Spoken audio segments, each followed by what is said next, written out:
हे महाराज श्री नमोस्तु नमोस्तु नमोस्तु। और हम प्रथम प्रश्न के लिए आमंत्रित कर रहे हैं अरिहंत जी अजमेरा बड़वानी, यहीं से हाँ ऊपर आ जाएं। और इसके बाद तैयार रहेंगे सुदेश जैन बाबई। नमोस्तु महाराज जी, नमोस्तु महाराज जी, नमोस्तु महाराज जी। महाराज जी मैं ये पूछना चाहता हूँ कि जब भी रसना इंद्रियों के संयम की बात आती है तब सिर्फ अभक्ष्य नहीं खाना यही बात आती है। भक्ष्य खाने वाले लोग भी अभक्ष्य जैसी चीज़ें बना के खाते हैं, जैसे आलू की टिकिया नहीं खाएंगे पर केले की टिकिया खाएंगे और बोलते भी जाएंगे कि कोई फ़र्क मालूम नहीं पड़ता आलू और केले में। तो गुरुवर मैं पूछना चाहता हूँ कि संयम सिर्फ अभक्ष्य त्याग करने में है क्या? देखिए, अभक्ष्य का त्याग रसना इंद्रिय जय के लिए नहीं, अभक्ष्य का त्याग हिंसा से बचने के लिए। जब हम संयम की बात करते हैं, हाँ संयम की बात करते हैं, तो वहाँ हमें हिंसा और इंद्रिय जय दोनों देखना चाहिए। जो अभक्ष्य पदार्थ हैं उनमें हम हिंसा से बचते हैं, पर ऐसा नहीं है कि भक्ष्य पदार्थ के सेवन में इच्छा इंद्रिय जय हो। तो अभक्ष्य पदार्थ का त्याग करें, उसमें हिंसा से भी बच रहे हैं और तत्संबंधी इंद्रिय संयम भी हो रहा है। लेकिन भक्ष्य पदार्थों को इस तरीके से न खाएं जिसमें हमारी इंद्रियासक्ति बढ़ती हो। इंद्रिय जय के लिए उन्हें नियंत्रित करना चाहिए और अपने जीवन का पथ प्रशस्त करना चाहिए। और मैं तो आप लोगों को कहूँगा कुछ ऐसे शब्द आप लोग, पनीर टिक्की, ये कोफ्ता, वो कोफ्ता, इस शब्दों का प्रयोग करना भी निर्वध नहीं, हिंसक है। ऐसे शब्दों का प्रयोग नहीं होना चाहिए। सात्विक भोजन करना चाहिए, तामसिक और राजसिक भोजन से बचना चाहिए। नमोस्तु। आदिश जैन सुदेश जैन बाबई से आगे तैयार रहेंगे आदिश जैन भोपाल ट्रस्टी गुणायतन। हेलो, बाबई जैन समाज का नमोस्तु नमोस्तु नमोस्तु। महाराज जी, अभी कोरोना काल की वैश्विक महामारी में सभी ने पूरे विश्व में यह भावना भाई कि सभी स्वस्थ रहें, सभी निरोगी रहें। बहुत जप तप अनुष्ठान किए, विधान आदि किए, लेकिन बहुत से लोग काल कवलित हो गए, बहुत से घर परिवार बर्बाद हो गए। तो मेरा प्रश्न ये है महाराज जी कि जब हम अपने स्वयं के प्रति भावना भाते हैं, नकारात्मक या सकारात्मक, तो उसका प्रभाव तो हमें अपने ऊपर दिखता है, लेकिन दूसरों के प्रति भावना भाते हैं, उसका प्रभाव हमें कुछ समझ में नहीं आया। तो इसका कैसे प्रभाव पड़ता है, कृपया हमें समझाएं। भावना एक निमित्त है, हम सबके भले की, सबके हित की चिंता करें, लेकिन उसके साथ एक तो वातावरण और सामने वाले का कर्म दोनों सहकारी होना चाहिए। अगर वातावरण में विषाक्तता है तो उसके चपेट में तो सब आएगा ही आएगा। मान लीजिए किसी ने जहर पी लिया और जहर शरीर में फैल चुका, हम भावना भारे वो बच जाए बच जाए बच जाए, और हमारी भावना भाने के बाद न बचे तो हम कहते हैं अरे भावना भाने से कुछ नहीं होता। यही है ना, ये महामारी वायरस के प्रकोप से फैली, वायरस सब जगह फैल गया। अब किसी को वायरस ने पूरी तरह जकड़ दिया, वो पूरे शरीर पर हावी हो गया, उसके शरीर के सिस्टम को उसने बुरी तरह प्रभावित कर लिया, और फिर हम कहें वायरस का असर ना हो, वायरस का असर ना हो, वायरस का असर ना हो। तो हमारी भावना की भी एक लिमिट है। जी महाराज जी, सब कुछ भावनाओं से नहीं होता। हाँ, भावनाओं से कुछ नहीं होता, ये भी गलत है।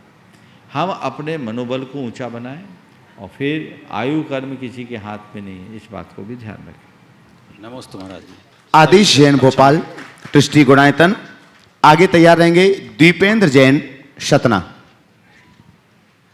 नमोस्तु गुरुदेव, नमोस्तु गुरुदेव, नमोस्तु गुरुदेव, धवल परिवार का नमोस्तु। गुरुदेव, मेरे मामा श्री जो 3 प्रतिमाधारी हैं, उनको अभी पर्यूषण पर्व में हार्ट की प्रॉब्लम हुई और डॉक्टरों ने उनसे बोला कि आपको इंदौर जाके इलाज करवाना पड़ेगा। किंतु प्रतिमा भी थी और पर्यूषण पर्व भी चल रहे थे, उन्होंने उस चीज़ को नकार दिया और उन्होंने भावना योग किया और वो स्वस्थ हुए। उन्होंने नमोस्तु बोला है। अब मेरी जिज्ञासा ये है महाराज श्री कि ये गुरु का आशीर्वाद था या भावना योग का चमत्कार? देखिए, 3 दिन में भावना योग से ऐसा चमत्कार कि हार्ट की प्रॉब्लम ठीक हो जाए, शायद गले नहीं उतरेगी, मेरे तो नहीं उतरते। लेकिन ये बात सही है कि मनोबल बढ़ जाने से पीड़ाएं कम होती है।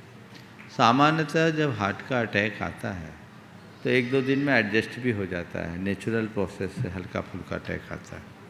अब उन्हें चाहिए कि अपने भावना योग को निरंतर बनाए रखे, खान पान में संयम रखे, डॉक्टरों से परामर्श ले और वैकल्पिक चिकित्सा की भी व्यवस्थाएं करें।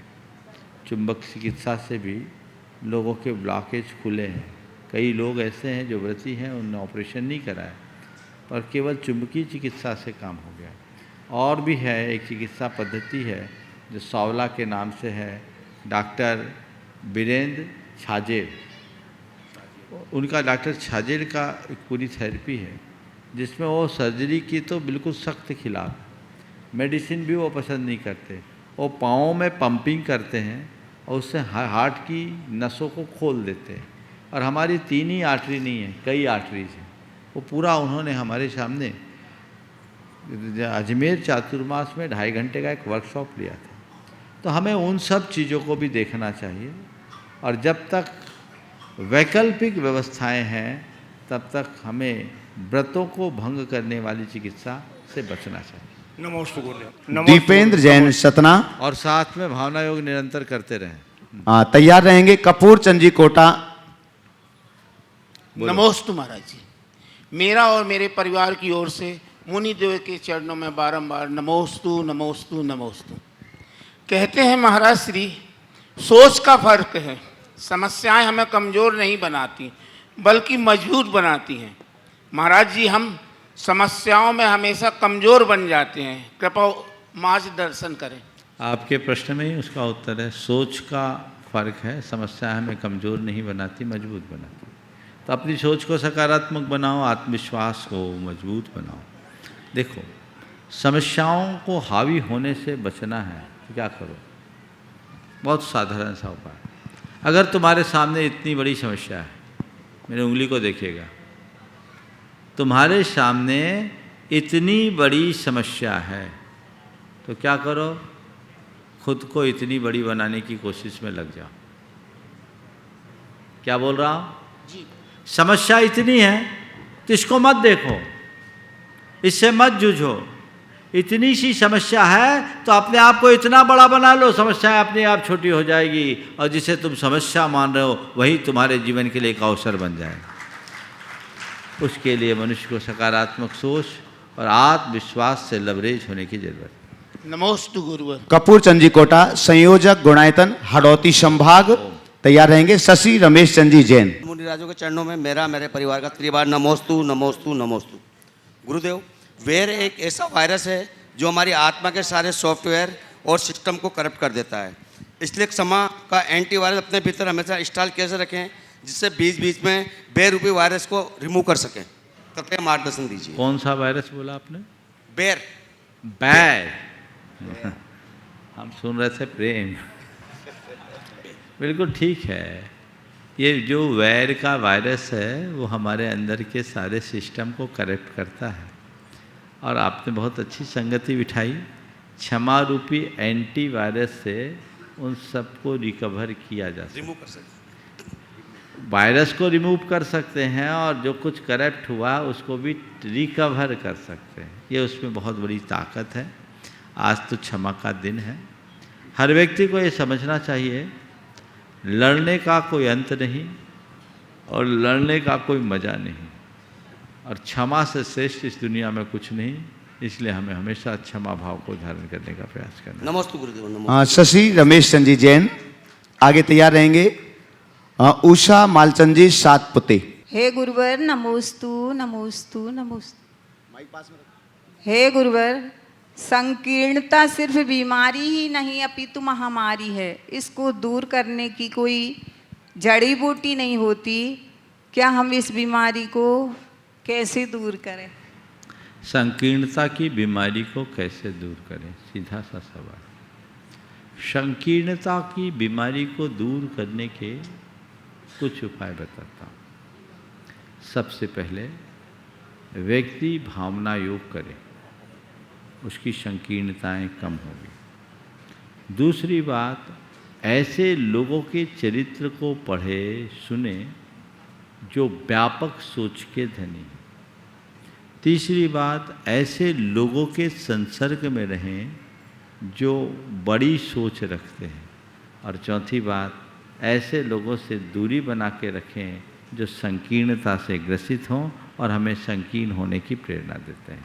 संकीर्णता बचेगी। नमोस्तु गुरुदेव। उषा मालचंद जी सातपुते आगे तैयार रहेंगे। निधि जैन बुढ़ार। बोलो मेरे जल्दी से। और सातपुते परिवार की तरफ से नमस्तु महाराज, नमस्तु नमस्तु नमस्तु। नमस्ते महाराज जी, मेरा प्रश्न यह है कि साल भर में लोग इतनी गलतियां करते हैं, बहुत सी गलतियां करते हैं और गलतियों का नाम ही इंसान है। तो इस इंसान के हाथ से गलती होती है और एक दिन में क्षमावली पर्व के दिन ही एक क्षमा मांगते हैं। तो ऐसी क्षमा मांगते इतने सुंदर सुंदर वाक्यों से वो उनका ये करते हैं, बखान करते हैं। तो मेरा प्रश्न यह है कि एक दिन, साल भर की गलतियों का एक दिन में हो सकता है क्या क्षमा? घर में साल भर कचरा भरता है कि नहीं भरता? भरता है। हाँ, लेकिन घर का कचरा एक ही दिन करते हैं साफ या रोज झाड़ू लगाते हैं? रोज झाड़ू लगाते। रोज झाड़ू लगाते हैं। जब रोज झाड़ू लगाते हैं तो दिवाली में सफाई का महाअभियान क्यों करते हैं? और उसमें कितना कचरा निकलता है, समझ गए? तो हमसे गलतियां रोज होती, जब भी गलती हो क्षमा मांगे, ये रोज की बुहारी है। और क्षमा वानी के दिन महाअभियान चला दे, बचे ही नहीं कचरा और मन साफ कर।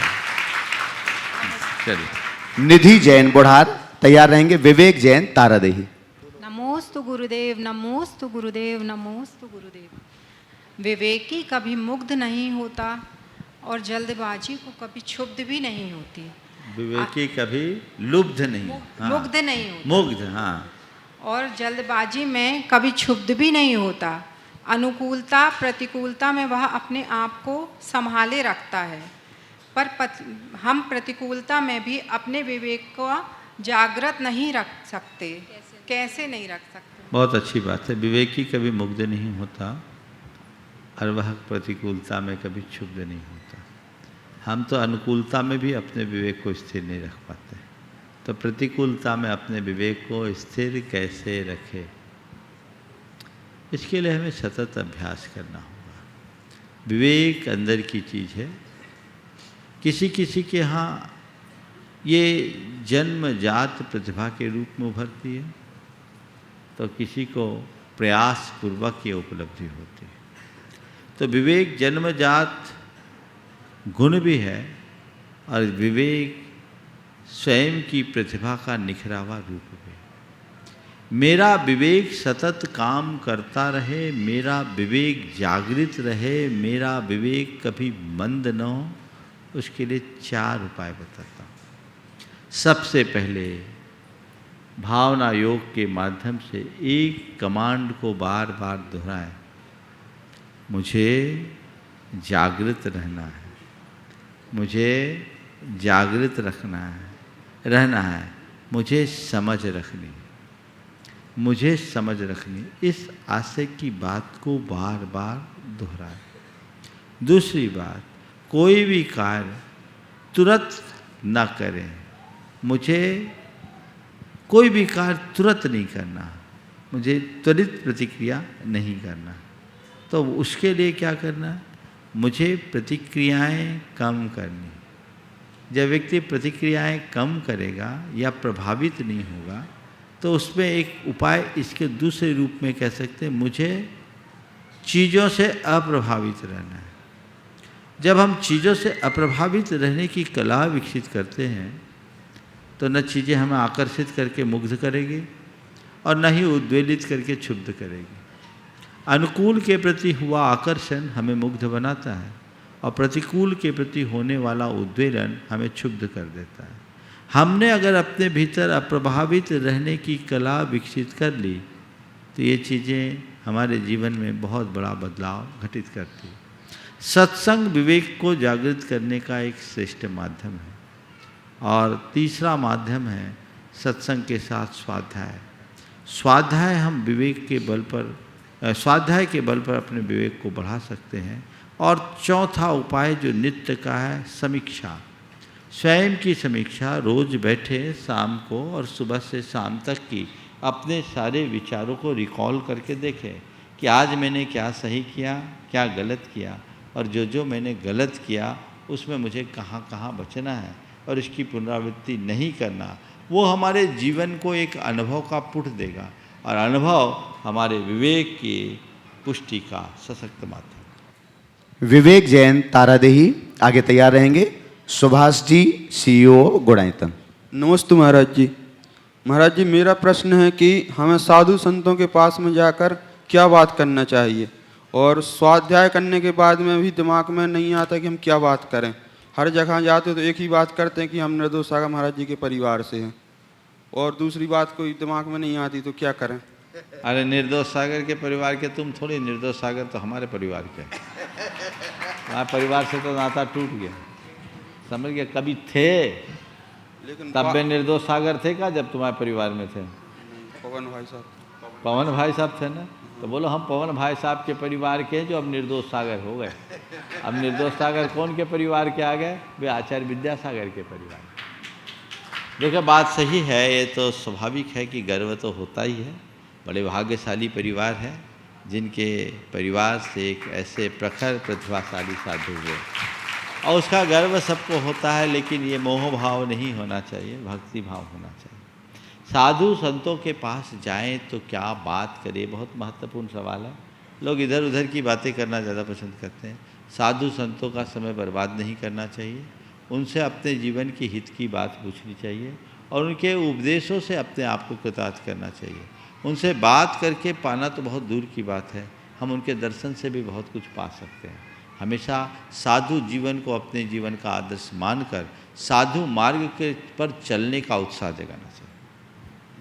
CEO गुणायतन आगे तैयार रहेंगे। पंडित अमित जी शास्त्री, सांगानेर, जबलपुर। परम श्रद्धेय मुनिद्वय के चरणों में शत नमन। गुरुदेव, एक प्रश्न है कि अगर सामने वाले का व्यवहार अनुकूल नहीं हो तो एक रास्ता है कि उसको स्वीकार कर लें और अपने व्यवहार में परिवर्तन करें, तो उससे अपनी पर्सनैलिटी इफेक्ट होती है।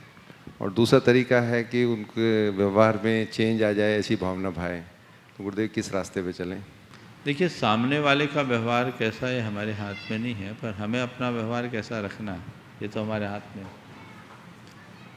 सामने वाले का व्यवहार अच्छा नहीं है माना, पर अगर हमने अपना व्यवहार बदल लिया तो 50% सॉल्यूशन तो निकल गया। तो पहले कोशिश करना चाहिए जो हमारे हाथ में है उसे हम संभाल लें, और उसके साथ साथ सामने वाले का व्यवहार मेरे अनुकूल हो, इसकी नित्य भावना हो। हमारी ऐसी सकारात्मक भावना का प्रभाव सामने वाले पर भी पड़ सकता है और बहुत कुछ बदलाव हो सकता है। हमें हमेशा दरवाज़ा बंद करने की जगह दरवाज़ा को खुला रखना चाहिए और अच्छी संभावनाओं को देखना चाहिए। अगर किसी के विचार हमसे नहीं मिलते और उनका व्यवहार या बर्ताव हमें अनुकूल नहीं दिखता, हम उनके प्रति तटस्थ हो सकते हैं और उनके विषय में भी अच्छा सोच सकते, सोचना चाहिए। ये भी एक बदलाव का बड़ा आधार। नमोस्तु।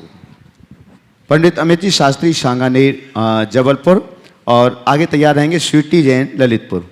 नमोस्तु गुरुवर। महाराज श्री, पिछले 15 वर्षों में जो टेक्नोलॉजी ने बहुत तरक्की की है, उससे पूर्व पीढ़ी और वर्तमान पीढ़ी की सोच में और रहन सहन में दोनों में बहुत परिवर्तन आया, जिससे एक गैप बना है दोनों पीढ़ियों के बीच में। जिनने परिवर्तन कर लिया अपने आप को वो तो सेट हो गए, लेकिन जो परिवर्तन नहीं कर पाए तो निरंतर घर गृहस्थी में लड़ाई है। हर युवा चाह रहा है कि मैं जिस शहर में रहता हूँ उस शहर में कुछ नहीं है, मुझे उससे बड़े शहर में रहना है। तो इन समस्याओं का समाधान कैसे हो? नमोस्तु। देखिए, समय के साथ होने वाला परिवर्तन कतई गलत नहीं है, परिवर्तन हो, लेकिन मूल को नहीं भूलना चाहिए। जहाँ तक अपनी प्रगति की बात है वो कतई बुरी नहीं है, प्रगति करें, लेकिन इस बात को ध्यान रखें कि भागम भाग का नाम जीवन नहीं है। अपने आप को अपडेट रखना अच्छा है, लेकिन अपडेट रखने के चक्कर में खुद को अपसेट करना अच्छी बात नहीं। जो अपडेट है वो प्रोग्रेसिव है और जो अपसेट है वो डिग्रेसिव। हमें प्रोग्रेसिव बनना है, हमें प्रगतिशील बनना है। अपग्रेड करो, अपडेट करो, लेकिन अपसेट मत हो। अगर मनुष्य के चिंतन में अध्यात्म हो तो कभी अपसेट नहीं होगा। मैं तो मानता हूँ टेक्नोलॉजी एक अच्छा साधन है, बशर्ते मनुष्य का विवेक जागृत हो।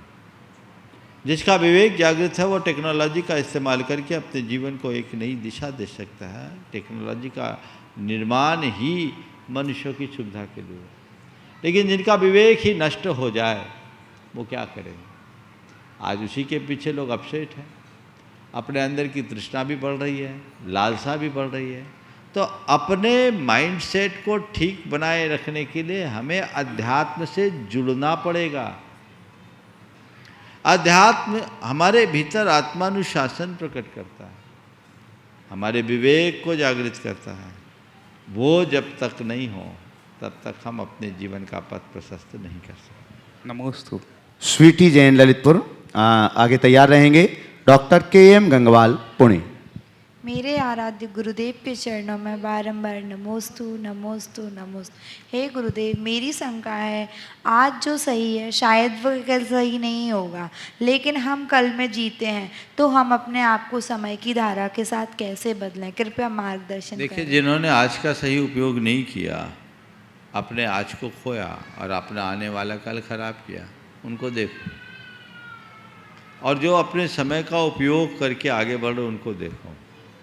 अब बस उन दोनों की तस्वीर अपने सामने रखो और नित्य देखो समय के साथ चलने वाले का क्या हाल है और समय की अवहेलना करने वाले का, समय का दुरुपयोग करने वाले का क्या हाल है। अपने आप प्रेरणा जगेगी और जीवन में समयबद्धता जुड़ेगी। नमोस्तु गुरुदेव। Doctor K M. गंगवाल पुणे, शाकाहार और जीवदया के लिए समर्पण व्यक्तित्व। आगे तैयार रहेंगे रतन लाल जी सिंगोली, महाराष्ट्र, टिष्ठी गुणायतन। गुरुदेव, आपके चरणों में मेरी ओर से और मेरी धर्मपत्नी जो गुणायतन से जुड़ी है, डॉक्टर चंद्रकला जी गंगवाल की ओर से त्रिवार नमोस्तु। गुरुवार पिछले 2 दिन में क्षमावाणी के संदेश आ रहे हैं, फ़ोन आ रहे हैं, व्हाट्सएप आ रहे हैं। इस वक्त एक विचार मेरे मन में आ रहा है कि हम क्षमावाणी जो मनाते हैं, पिछले 50 साल से मैं पर्युषण पर्व 18 दिन का मनाता हूँ। 8 दिन के श्वेतांबर के और 10 दिन अपने, क्योंकि पूना में बहुत बड़ी मात्रा में ये लोग हैं और वो मुझे कार्यक्रम में बुलाते हैं, अहिंसा के, जीवदया के, मेडिकल चेकअप के, ब्लड, और मैं जाता हूँ। तो मुझे इस वक्त एक विचार आता है मन में गुरुवर, कि यदि हमारा जैन धर्म हमारी अहिंसा यदि प्रभावी बनानी है, तो हम सब साथ में आके संवत्सरी साथ में क्यों न मनाएं? क्योंकि मुझे मालूम है गुजरात के अंदर 8 दिन कत्लखाने बंद होते हैं, मगर हमारे दशलक्षण के अंदर नहीं बंद होते। मगर हम साथ में अप्लाई किया तो शायद 18 दिन बंद रहेंगे, क्योंकि हमारे महाराष्ट्र गवर्नमेंट की तरफ गए थे, मगर उन्होंने ना कह दिया था। उन्होंने कहा कि ऑलरेडी हमने 8 दिन के लिए परमिशन दे दी है। तो मुझे लगता है कि यह बदलाव आना जरूरी है। और गुरुवर, मैं ये आपके चरणों में निवेदन करना चाहता हूँ कि उदयपुर के चातुर्मास में हमने ये प्रस्ताव रखा था, वो नरेंद्र मोदी तक चला गया था, क्योंकि नरेंद्र मोदी की वजह से ही योग दिन मनाया जाता है। उसी ढंग का फॉरगेट एंड फॉरगिवनेस डे 1 सितंबर का चौथा इतवार मनाया गया सारे संसार में, तो बहुत बड़ी क्रांति होगी। गुरुदेव, आपके ही मार्गदर्शन से हमने वो लेटर नरेंद्र मोदी जी के पास दिया था, और अभी भारत यूनेस्को का अध्यक्ष है, यूनेस्को उसके हाथ में है। वो ये दिन फॉरगिवनेस डे के रूप में यदि मनाया जाए सारे संसार में, तो अहिंसा का, मैत्री भाव का यह संदेश सारे विश्व को जाएगा। गुरुदेव, यह विनंती मेरी नहीं है, एक बहुत बड़े श्वेतांबर आचार्य ने भी कहा है कि आप ये प्रस्ताव गुरुदेव के चरणों में रखो, क्योंकि वो बात जो कहते हैं सारे देश में जाती है। संलेखना के वक्त इसका अनुभव सारे भारत भर को आया है, भारत भर को आया है। देखिए, आपने ये जो बात कही, इस बात को इस मंच से भी हमने उठाया, कई बार लोगों ने इस पर ध्यान केंद्रित किया। इंटरनेशनल फॉरगिवनेस डे या अंतर्राष्ट्रीय क्षमा दिवस मनाना चाहिए, और इसके लिए बहुत सकारात्मक पहल की ज़रूरत है। हम लोगों की एक बड़ी प्रवृत्ति सी बन गई है कि कोई भी बात आती है तो उसको सोशल मीडिया में घुमा दो, 2-4 दिन चर्चा करो और बैठ जाओ। ग्राउंड में एक्टिव होने की ज़रूरत है। हमें संबंधित व्यक्तियों से मिलकर उन तक ये बात पहुंचाने की ज़रूरत है। इसका सबसे बेहतर उपाय ये होगा कि प्रधानमंत्री जी जो क्षमा के महत्व को जानते हैं और जिन्होंने अपने पहले कार्यकाल की पूर्णता के अंतिम सत्र में मिच्छामी दुक्कड़म शब्द का प्रयोग किया है, उन तक ये बात पहुंचाई जाए। समाज के वरिष्ठ लोगों का एक प्रतिनिधिमंडल जाए और उनसे कहे इसका किसी संप्रदाय से मतलब नहीं है, इसका किसी देश से मतलब नहीं है, इसका संबंध पूरे विश्व से है और जगत के हर प्राणी को इसकी आवश्यकता है। ये एक बहुत बड़ी रेमेडी है। आज तो पश्चिम में डिवाइन फॉरगिवनेस के नाम से एक पूरी की पूरी थेरेपी चलती है और लोगों को उसका बड़ा लाभ है। क्षमा की ताकत को लोग बहुत अच्छे से समझ रहे हैं। तो ये पहल लोगों को करना चाहिए और उस पहल के अनुसार लोग अगर बढ़ेंगे तो निश्चित उसके बहुत अच्छे परिणाम आएंगे। तो मैं तो कहूँगा इसके लिए कोई मूवमेंट खड़ा करने की ज़रूरत नहीं है कि मैं मंच से आप लोगों को उद्वेलित करूँ, आप लोग एक्टिव हो जाएं। इस काम के लिए कुछ लोगों को जाकर उन तक ये बात पहुंचानी है, क्योंकि ये किसी व्यक्ति विशेष के हित की बात नहीं है, किसी समुदाय विशेष के हित की बात नहीं है, ये वैश्विक कल्याण की भावना से प्रेरित बात है। दुनिया में हर चीज़ के लिए डे मनाए जाते हैं, तो फिर फॉरगिवनेस डे मनाने में किसी को ऐतराज नहीं होगा, क्योंकि इसकी आवश्यकता तो सबको है ही। जैसे 2 अक्टूबर को अंतर्राष्ट्रीय अहिंसा दिवस के रूप में मान्य कर लिया गया, योगा डे, अंतर्राष्ट्रीय अहिंसा दिवस 2 अक्टूबर गांधी जयंती, और 21 मई को 21 जून अंतर्राष्ट्रीय योगा दिवस, योगा डे। तो ऐसे इसे भी किया जा सकता है। हमारे समाज के वरिष्ठ जन इस विषय पर विचार करें तो इसकी अच्छी परिणति होगी। नमोस्तु गुरुवर, नमोस्तु। रतनलाल जी शिंगोली, ट्रस्टी गुणायतन। आगे तैयार रहेंगे श्रीमती चंद्रकला जी पाटनी, रांची। परम पूज्य पुनीत द्वय गुरुओं के पावन चरणों में मेरा परिवार सहित नमोस्तु नमोस्तु नमोस्तु। हे गुरुवर, हम इस जीवन की भाग दौड़ में हमेशा ऐसे सोचते हैं कि जीवन भर तन तोड़कर धन जोड़ते हैं और फिर उसी तन को जोड़ने के लिए धन खर्च करके तन जोड़ते हैं। जीवन ऐसे जीते हैं जैसे कभी मृत्यु आएगी ही नहीं, मृत्यु देखेंगे ही नहीं। और गुरुवर, मृत्यु ऐसे फटाफट आती कि कभी कि फटाफट कहानी खत्म। गुरुवर, ऐसे में हम अपने मृत्यु को कैसे सुधारें, बस ये भावना। बहुत अच्छा वाक्य आपने कहा कि धन जोड़ने के लिए तन तोड़ते हैं, जीवन भर यही करते हैं। धन जोड़ने के लिए तन तोड़ते हैं और बाद में तन को जोड़े रखने के लिए धन छोड़ते हैं। तो मैं एक कहूँ कि आपने मृत्यु को महोत्सव बनाने की बात की, कैसे करें? जोड़ तोड़ की प्रवृत्ति से बच जाओ तो कुछ करने की ज़रूरत ही नहीं। ये जो जोड़ तोड़ की प्रवृत्ति है हमारी बहुत बड़ी दुर्बलता है, इससे बचना चाहिए। जिस व्यक्ति के आध्यात्मिक सोच होती है उनके लिए कब हावी नहीं होती। धन जोड़ो, लेकिन धन जोड़ने के लिए तन मत तोड़ो, क्योंकि धन तुम अपने तन के लिए कमा रहे हो, तन धन के लिए मत खपाओ। जीने के लिए कमाते हो कि कमाने के लिए जी रहे हो? बोलो बोलो युवाओं। हाँ, जीने के लिए। तो जब जीने के लिए कमा रहे हो तो जीवन को दांव पे लगाकर कमाना समझदारी है क्या? तो तन तोड़कर धन मत जोड़ो, धन जोड़कर पुण्य जोड़ो। अच्छे कार्यों में उसका उपयोग करो, उसको अपने ऊपर हावी मत करो होने दो। ज़्यादा भाग दौड़ जीवन को कभी आनंद नहीं दे सकती। तो मेरी रिक्वायरमेंट क्या है, मेरी ज़रूरतें कितनी हैं, क्या है, इसको ध्यान में रखते हुए जो चलते हैं वो जीवन में कभी विफल नहीं होते। तो उन सब बातों को ध्यान में रखें और उसी अनुरूप चले। एक बात, 2 शब्द हैं, जीविका और जीवन। धनार्जन जीविका है, किसके लिए? जीवन के लिए। जीवन पर जीविका हावी नहीं होनी चाहिए, जीविका पर जीवन भारी होना चाहिए। ये सोच अगर अंतर्मन में बैठ गई तो कहीं भटकाव नहीं। चंद्रकला जी पाटली रांची, मंत्री और ट्रस्टी गुणायतन। नमोस्तु आगे तैयार रहेंगे पीयूष गंगवाल, कोपरगांव। नमोस्तु महाराज श्री, दोनों महाराज को नमोस्तु। महाराज श्री कहते जैसी गति वैसी मति, तो श्रेणिक राजा ने तो 7वें नरक का बंद कर लिया था, उसके बावजूद उन्होंने ऐसी क्या पुरुषार्थ किया और क्या उनकी ऐसी अच्छी भावनाएं हुई कि वो पहले नरक गए? और जोड़ लो, तीर्थंकर प्रकृति का बंद हो गया। देखो, जैसी गति वैसी मति, ये कथन किसी अर्थ में सही है। जैसी गति वैसी मति, जैसी गति वैसी मति मतलब अगर हम सैनिक के चरित्र को लेकर देखें तो सैनिक का अपने जीवन के अंतिम क्षणों में परिणाम बिगड़ चुका था। उसके परिणाम अब अंतिम क्षणों में बिगड़ गए। नरक जाना था, उसने एक प्रकार से अपघात करके देह छोड़ा। तो मति क्यों बिगड़ी? शास्त्र कहता है जिसे नरक जाना उसके अंत में परिणाम बिगड़ेंगे ही बिगड़ेंगे। जैसी गति वैसी मति। हमारे शास्त्रों के अनुसार जिसे भवनात्रिक में जाना है उसको नियमतः अशुभ लेशाई होगी।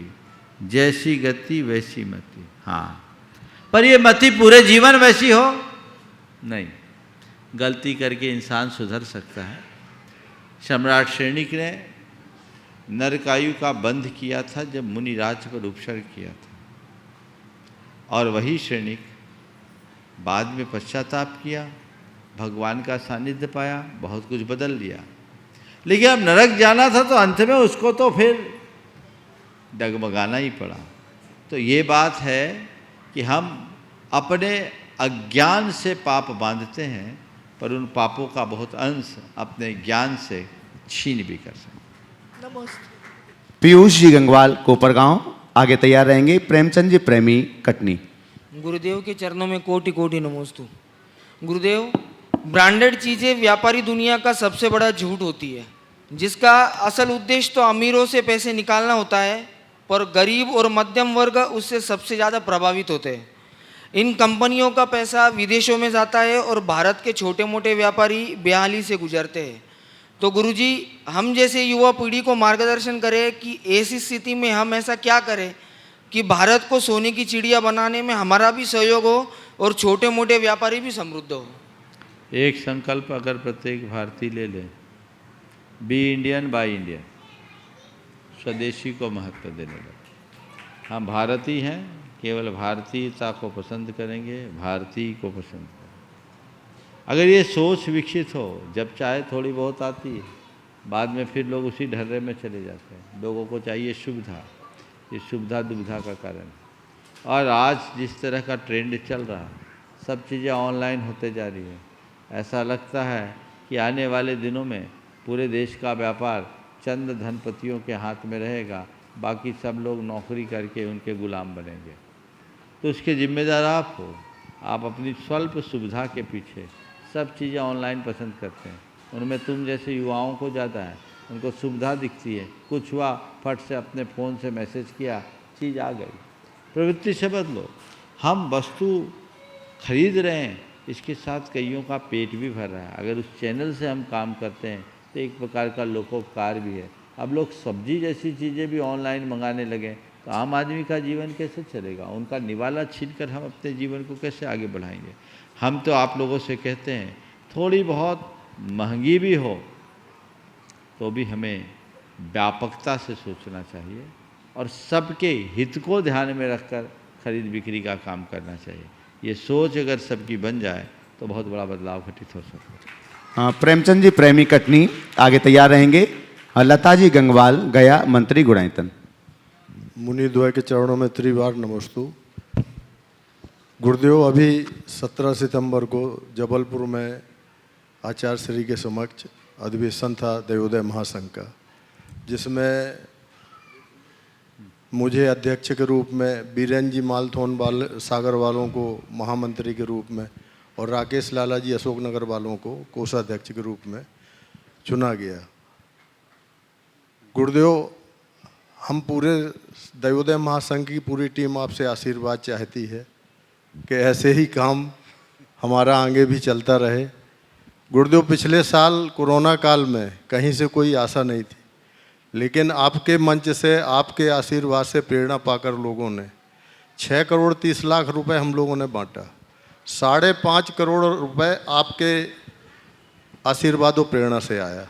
तालियां बजा दें भैया एक बार। और ऐसे ही आशा करते कि आगे भी हम लोगों को ऐसा आपके माध्यम से, आपके आशीर्वाद से ऐसा सहयोग हम लोगों को मिलता रहेगा। समाजजनों का खूब सहयोग मिला गुरुदेव। बहुत सुंदर। देखिए, देवोदय महासंघ परम पूज्य गुरुदेव के आशीर्वाद से संचालित है और बहुत अच्छा काम कर रहा है।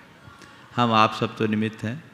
निश्चित इस मंच से किए गए आह्वान का असर पड़ता है और आप लोग सारे भक्तगण इस कार्य में बढ़ चढ़ करके हिस्सा ले रहे हैं। वो सब महान पुण्य के संचय का लाभ ले रहे हैं।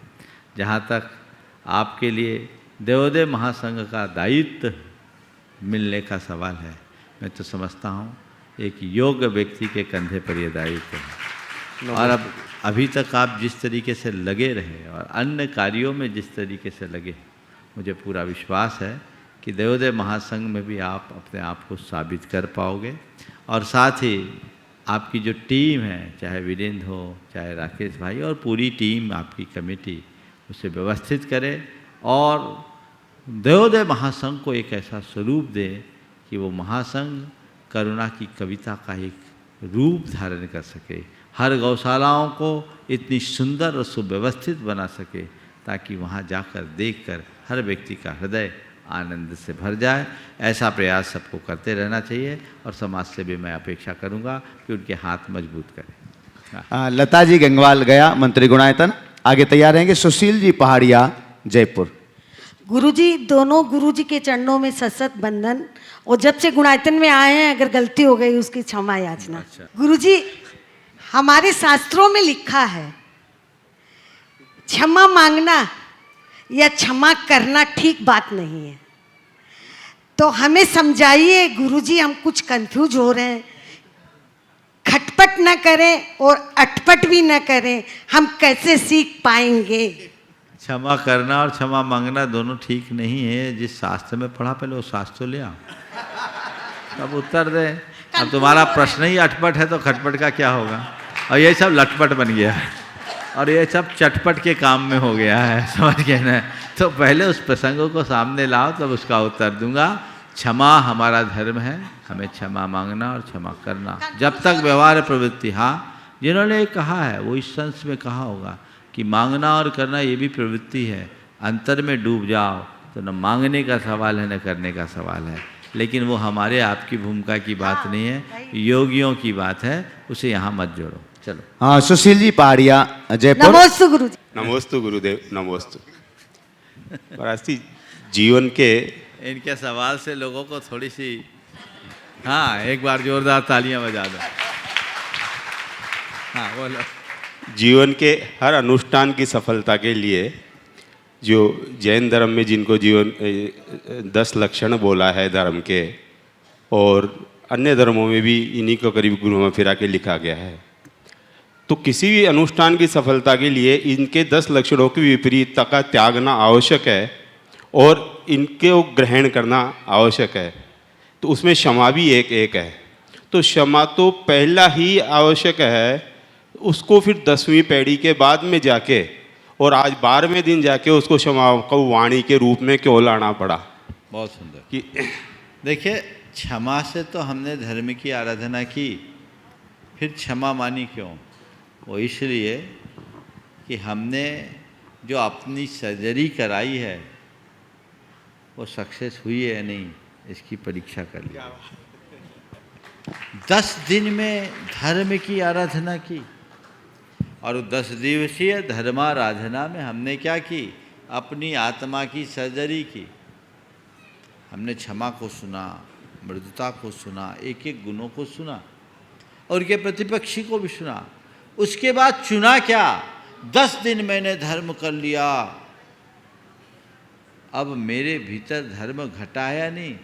10 दिन के बाद तो मैं खूब तपाराधना उपासना सब में था। एक दिन का हमने गैप किया कि नहीं, अब हमें नवजीवन की शुरुआत करनी है। तो नवजीवन की शुरुआत करनी कब से करें?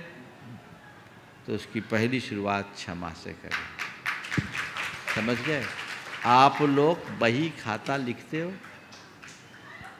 सबसे पहले क्या लिखते हो? श्री महावीराय नमः, वीतरागाय नमः। शुभ लाभ। शुभ लाभ। वो तो ठीक है, वो तो अलग चीज है। शुभ लाभ क्या?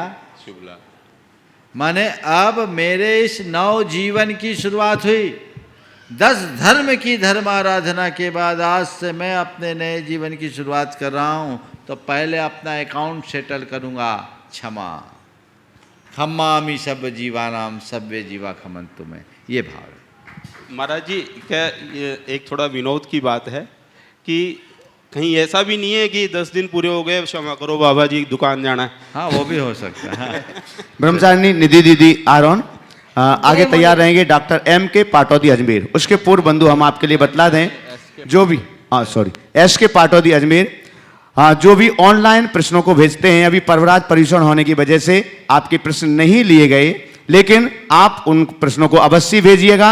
जो सबसे अच्छे प्रश्न होंगे, व्यवहारिक प्रश्न होंगे, उन प्रश्नों को कल से 15 मिनट पहले ऑनलाइन प्रश्नों को लिया जाएगा और उसके बाद आपका क्रम होगा। निधि दीदी आरोन। द्वय मुनिराज के चरणों में तिरकाल नमोस्तु नमोस्तु नमोस्तु। मेरे परिवार व आरोन समाज के सबकी का नमोस्तु नमोस्तु नमोस्तु। महाराज जी, मेरा प्रश्न है कि सिद्धों में उत्पाद भय ध्रुव को कैसे लगाएंगे? सिद्धों में उत्पाद व ध्रुव को हम भगवान की वाणी से लगाएंगे। अगर लोगों गुण के निमित्त से उनके अंदर वृद्धि हास होता रहता है, ये आगम से ही गम है, बाकी और कुछ नहीं। अब सिद्धों की आराधना का अवसर आप लोगों को अष्टानिका के दिनों में मिलने ही वाला है। और अभी जैसा कहा जा रहा था, ये लोग तो सब 108 की बात कर रहे थे। मैंने पहले से भी कहा 108 तो नहीं, लेकिन ऐसा लग रहा है कि अष्टानिका तक 52 जिनालयों की आराधना होती है, उतनी हो जाएगी। वो भी 1-2 दिन में मालूम पड़ जाएगी। पर जैसी अभी सूचनाएं हैं, लगभग सभी मंडल लोग उत्साहित होकर के पूरे कर रहे हैं। तो जो लोग वेटिंग में हैं वे ज़्यादा विलम्ब न करें, कहीं ऐसा ना हो कि जब तक आपका नाम आए तो हर बार की तरह कहा जाए अभी आपको वेटिंग में लिखते हैं। इसलिए जल्दी जिसको करना है अपनी सीट कंफर्म कर ले। बोलिए परम पूज्य आचार्य गुरुवर श्री विद्यासागर जी।